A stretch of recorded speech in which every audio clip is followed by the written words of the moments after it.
we're here for a monthly department head meeting. And just, so you're new to the meetings. Yeah. Our new new weed guy. So we'll start at this end of the room and then work our way this way. Okay. Right. Thanks. We'll get down in the weeds later. Yeah. Good morning, Dan Martinson, Planning Administrator and Emergency Manager. Things have been, for lack of status quo, but that means busy and free circuses going on. But we've been reviewing our application packages and our checklists, trying to make some refinements to that process, trying to slicken our process for building permit applications as well as all our land use applications, make them a little more easy to understand, fillable, trackable, and so we can process them quicker and easier and utilize better time. So we've been pretty busy with those things. We've also been drafting up our fee schedule change, and so we've got that done, and we've had legal review that for the I'm blanking on the word for justification. For the justification for the increases in those fees. So we'll be wrapping that up and then getting that on your schedule for a hearing or a meeting to talk about fee schedule changes. We've been pretty busy in the last few weeks with a couple of House and Senate bills are directly potentially impacting the way we do business. It has to do with application processing time and the review time and the inspections time frames. And so there's certainly been a fair bit of amendments and changes, so it's been a little bit of a chasing it to figure out what's the end result going to be and that kind of thing. But we're hopeful that what ends up coming out is we're already probably meeting those requirements, and so I don't think it'll be a large strain on us. At least we're hoping that gets settled out. Some of the original wording was pretty scary for all the planners in the state. That's some pretty strict time frames in there that was not intended, so that's been corrected. So anyway, we've been kind of following that. Along with that, the Agricultural Protection Area Ordinance that we were working on last fall, and we're getting ready to hear it finally this week. We had to cancel it because the House and Senate are going through a fairly large, significant changes to that code. So it doesn't make any sense for us to continue through the process of adopting an ordinance that's going to turn around and get amended. So we're pushing pause on that one, and we'll wait till those final inputs come out of the state, and then we'll amend our code and bring it back in front of you some other day, hopefully. We're continuing to work on the area of impact. That ordinance change, we've got those letters out to the cities. They're working on their inputs from the area of impact area for their mapping, and then we'll be working with the prosecuting attorney's office on that process. And once we get those back, then we'll figure out if there's reason for more meetings. If not, we'll present those into ordinances and bring those forward for the amendments to the maps and amendments to those AOI ordinances and those agreements. And that was per Idaho code, the change in Idaho code. Correct. That came in. Correct. Yep. They came out of the whole refining what the AOIs mean, the area of impact mean, and then some parameters on basically tighten up the sideboards on it. And so it just makes us all go amend and change and review our current agreements and maps. So we'll be working through that. We have to the end of the year on that one, so our time schedule is through into the fall. We want to be done with it and let you get in front of you, hopefully right after budget. So we'll try to be, we don't want to pound too much on at once, and so we try to schedule them and try to do the best we can, or hurry up and get them done before, one or the other. So, building permit wise, we're been steady this month. We're certainly gearing up for any nice day. We seem to get 10 extra phone calls and 10 extra, and it's always that way this time of year. As soon as the weather breaks, we start getting the applications for everything. People start getting their tax money back about now, and they're figuring out what they're going to have to pay or not pay, and now they're ready to do projects. So now the corral doors start opening, and we start getting pretty busy. So, that's about it for planning and zoning, unless I forgot something. Okay. Emergency management wise, we're continuing to work with we haven't quite named it yet, and I suppose this next meeting I'll force everybody to come up with a name, but basically it's the 911 Interoperable Communications Group. We've been pulling all the stakeholders of people who need to communicate in an emergency, the first responders in particular, and working through the LEPC, Local Emergency Planning Committee, to come up with, I might need you to articulate a little more here, but basically come up with a plan for a more universal plan for improving our interoperable communication. Each agency does their own thing. Each agency is funded, but only to the extent to help themselves, and then so they can't do everything for everybody else. And so, but that's usually where the lacking point is: the repeaters, the overall system for how everybody communicates. And so we've kind of taken it up that we're, as a group, we're hoping we can come up with what we need, how to fund it, and how to make it happen. And we're hopefully we'll facilitate it all through the LEPC. So that's continuing to happen monthly. We've just kind of made it a standing agenda item to keep talking about and keep the ball rolling. And so that's going well. We're in the midst of doing basically a stakeholder inventory to get everybody to kind of get us what they have, what they need, and what their dreams are, and then what their funding opportunities are. And then we can start putting together some low-hanging fruit type projects, or what is the bigger projects like new towers or facilities or those kinds of things. And then once we know what that is, then we can go see if there's grants available or any other kind of funding available. Or how do we as a multi-stakeholder group fund it with everybody pitching in some, and that way it gets done, but no one entity is responsible to pay for it. So that's continuing to go. Last week we had a webinar, and the mantra from IOEM, Iowa Office of Emergency Management, was that the federal spending review was still underway. The predominant answer was business as usual. Things will take a little longer. Things will get a lot more scrutiny. Reimbursements and stuff are taking a little longer to get processed because they're going through some extra review. We're not in a cycle right now for new applications for funding, but we fully anticipate that those new applications that typically come in May, June, and July for the new grant funding, the wording for those grants, and the how you put together those projects and word up the justification for those projects.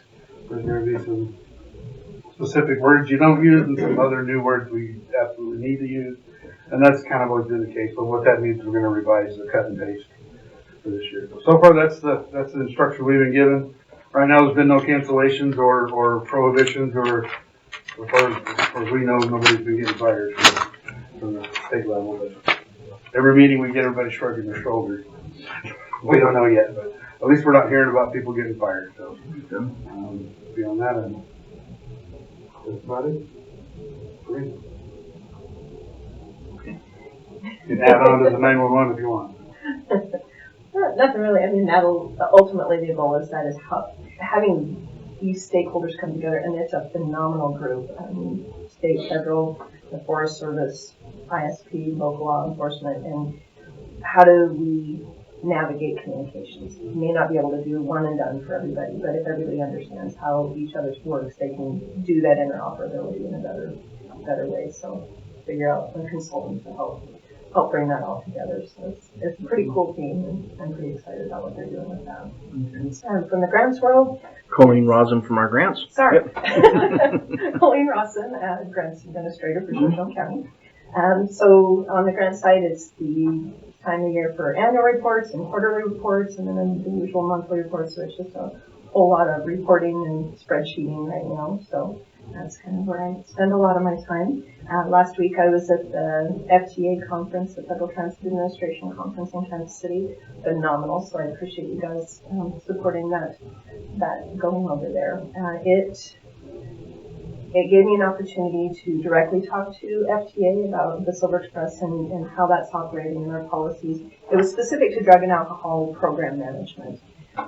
So I was able to talk to the auditors, to FTA directly, got an overview of what the differences are between Federal Transit Administration and then the federal motor carriers, which is where Public Works and the transfer station are under, the differences between CDLs and safety sensitive employees. So it was absolutely amazing. A crash course the first day, 8 hours of intensive drug and alcohol program manager training, and then 8 other courses for the next 2 days. Understanding records retention and what do those mean and what do audits look like. And I was able to get access to technical assistance people. So the FTA has a group that I can contact them anytime free of charge to review policies, help me write them, go through audits, and so they will be there to make sure that Solar Express is completely in compliance with the drug and alcohol programming, which is a big deal because our funding kind of hinges on that. So.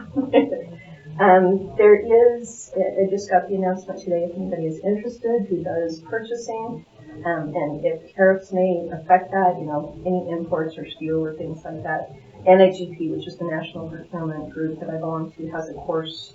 It's an hour and a half on April 16th. The end result of that is understanding how the tariffs affect any government contracts and how to build policies and strategies to handle those price adjustments that are out there right now. So there's a lot of people just not responding because they don't know what the tariffs are going to be, or they're building in a pretty substantial cushion into any of their bids. So if anybody's interested, it's a free course through NIGP, hour and a half. It's 11 to 12:30 on April 16th, and I can send that to anybody that's interested in attending that. Yeah, would you send that out to the Yeah. board, please? Okay. Thank you. You can send that to me as well. Absolutely. Got notice this morning, USDA. So they had 14 programs that were reviewed under, removes harmful DEIA scoring criteria from 14 different programs. So I went through the different programs, and we have about 3 of them that could be directly impacting infrastructure in the county.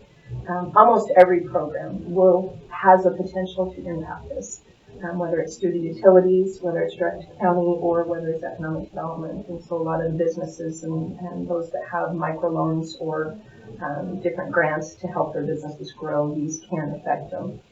They have changed a lot of the wording, and if you've already been awarded, they're just, they'll be helping you through the process. But anything that's open right now, they are suggesting everybody pull their applications back and reapply under the new criteria, removing certain verbiage, and they'll have to go through that process again.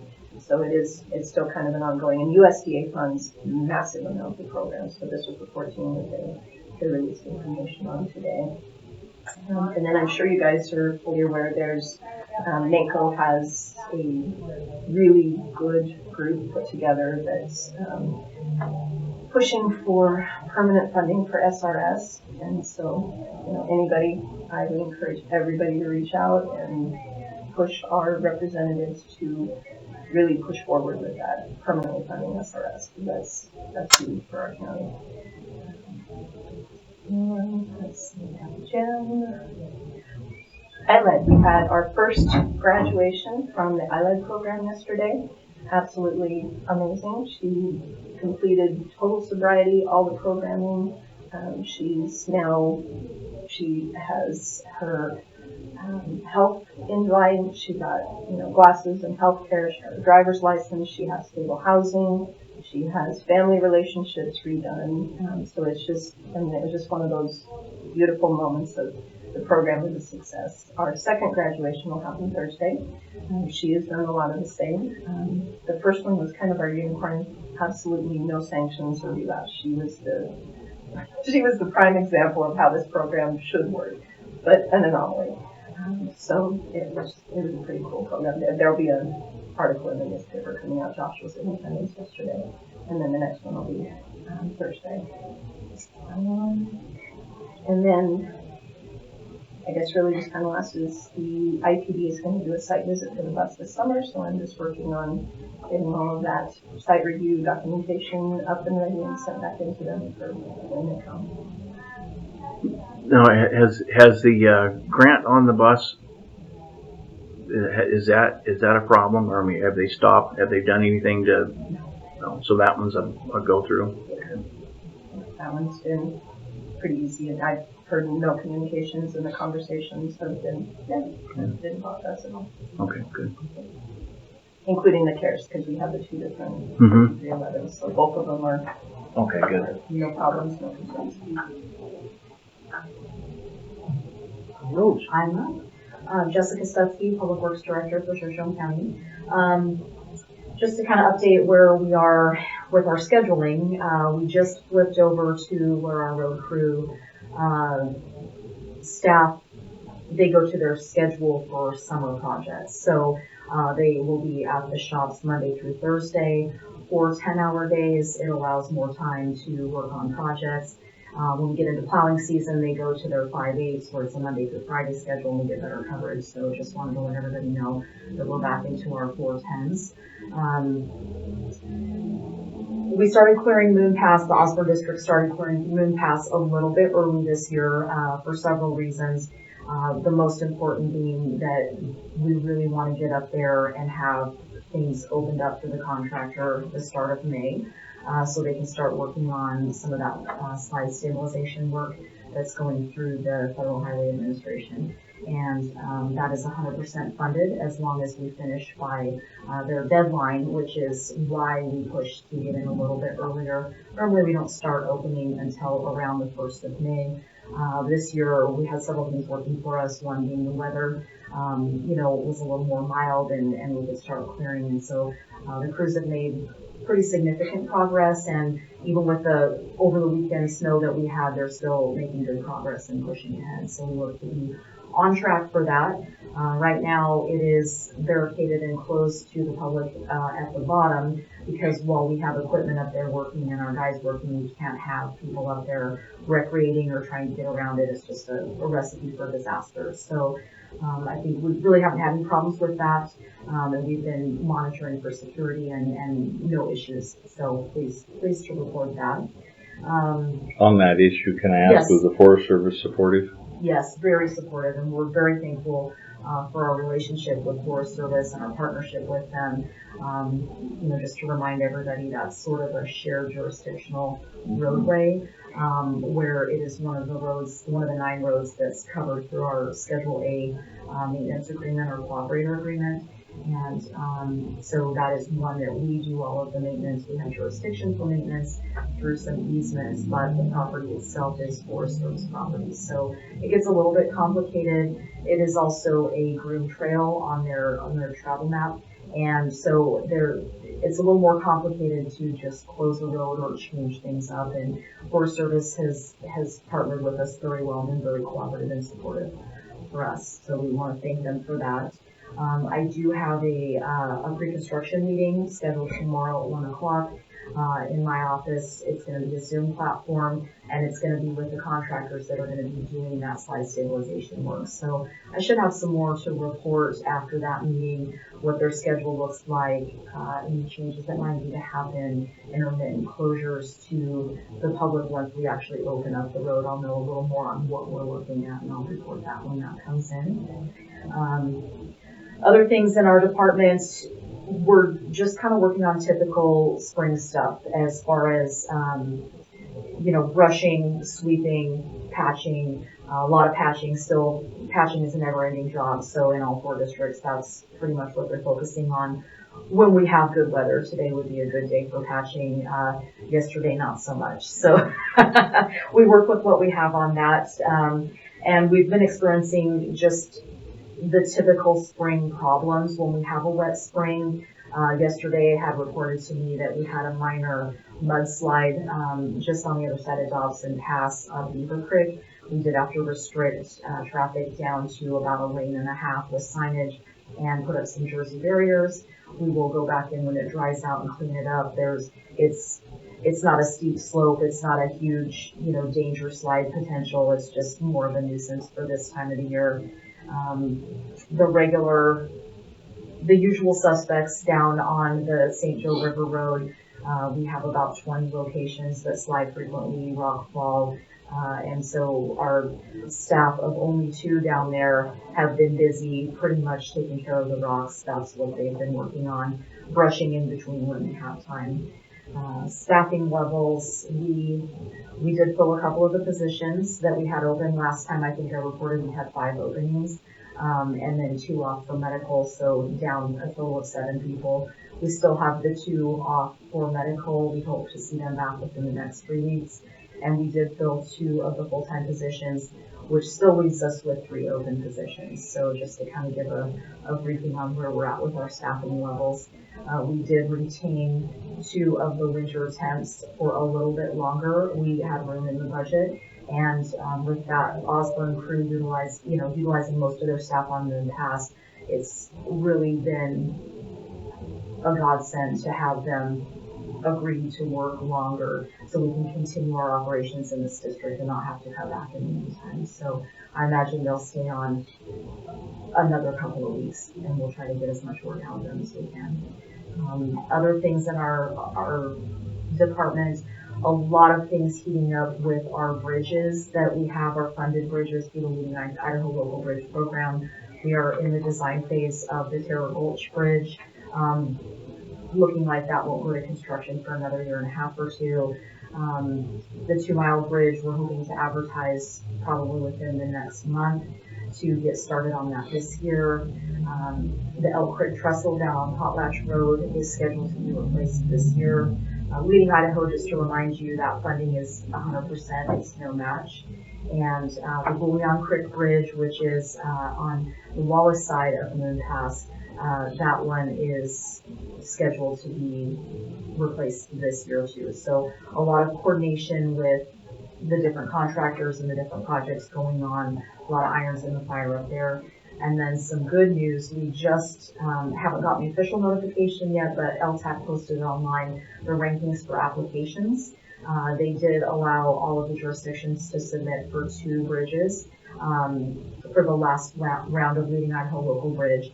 And I haven't gotten official notification, but I did get the scoring sheet, and we scored 4th out of 96 with a cut line of 10, meaning out of those 96 applications, they have funding for 10, and we scored 4th with one of our bridges. So that is a bridge, Big Creek Trestle, down on the Potlatch Road in the St. Joe corridor. So good news for that, 100% funding. Have a meeting to get some documents signed and have some discussion later this week on the West Fork Pine Creek Bridge. That's a rehabilitation, not through Leading Idaho Local Bridge. That is a federal aid bridge. We have 2 bridges in the federal aid program right now with a 7.34% match. And so that one is ready to be advertised, and I will be discussing some things with you at our next meeting on Thursday. And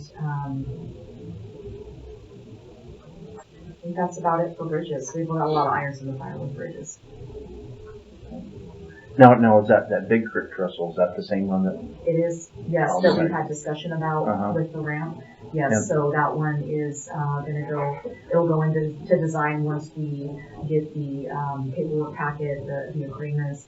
That'll be something that I'll bring to the board for signature. And then, so there will be more consideration with the other issues that have surrounded that in the design portion. So that might mean a meeting or 2 on the bridge design with the board, whereas that's not very commonplace to do during the design process. Yeah, that bridge is 1914 is when it was, because I checked it out. So it needs it.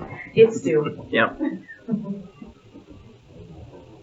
Good morning, Commissioners. Morning. Bill Hargrave, new weed superintendent for the county, on day 2.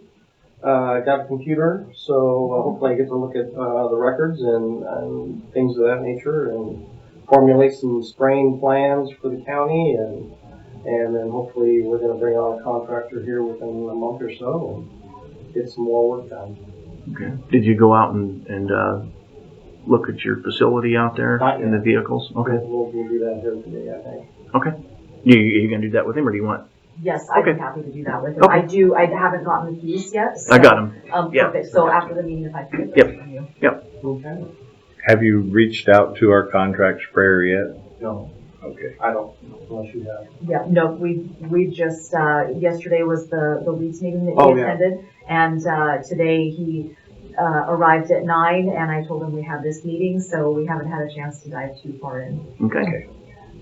Happy to be here. Thank you. Does the board have any questions, or? Just to thank you Yeah. for all Yeah, appreciate your the hard work. work going on. We're missing quite a few. Yeah. Yeah, I noticed that. We're gonna have to maybe Do we send out reminders or invitations or anything to this? Not usually it's the agenda. Okay. We may need to do something to up our attendance. Donuts. Yeah. There you go. All right. Well, thank you guys. Thank you. Meeting adjourned.